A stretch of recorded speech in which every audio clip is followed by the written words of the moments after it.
Hello, everybody. I hope you're all doing well and staying safe. I am here today to talk to you about project management. So, what is a project? A project is a temporary endeavor undertaken to create a unique product, service, or result. And a project is not a routine operation, but a specific set of operations designed to accomplish a singular goal. So, you have a particular aim in mind, and you're going to work and make it come to life. So, what is project management? It is the application of knowledge, skills, tools, and techniques to project activities to meet the project requirements. So, its name kind of speaks for itself.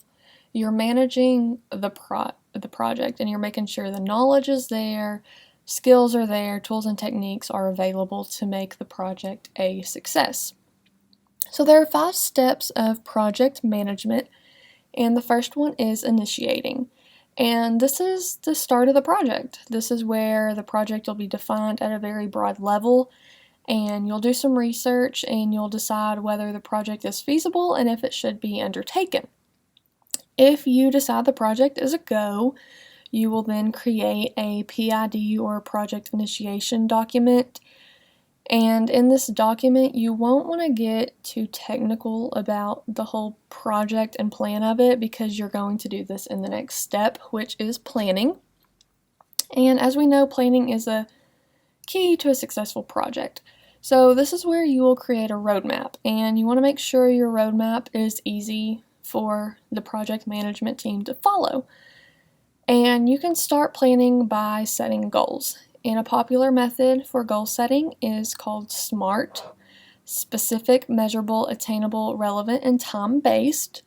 So specific, this is where there will be specific goals. You will say, we're going to do this, this, and this.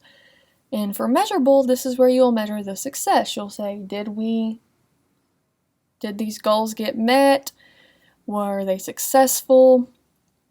And for attainable, you will identify the most important goals and what it will take to achieve those goals. So you'll kind of just watch as the project's underway. You'll kind of just watch and make sure everything's going smoothly. And for relevant,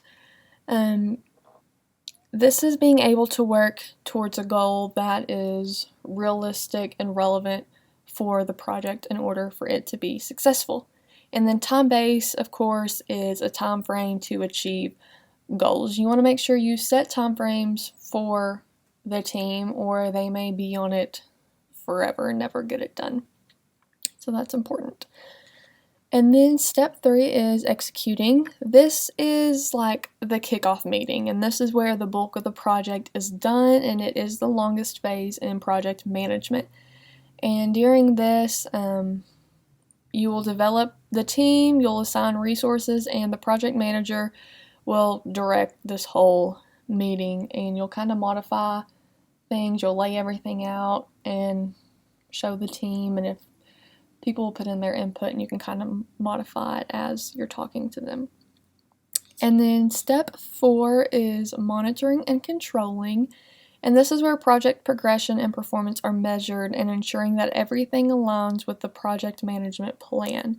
And project managers will use KPIs or key performance indicators to determine if the project is on track. So some examples of KPIs is goals, growth, evaluation, strategy. And typically a project manager will pick 2 to 5 KPIs to measure project performance. And the project manager may have to make adjustments during the project management phase, because if the project isn't on schedule or the resources aren't there, they might have to make adjustments to that to make sure the project stays on track.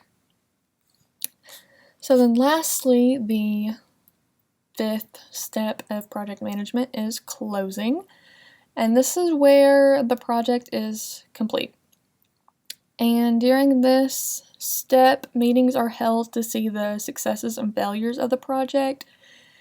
And they hold these meetings to determine what can be done in the future to make things better.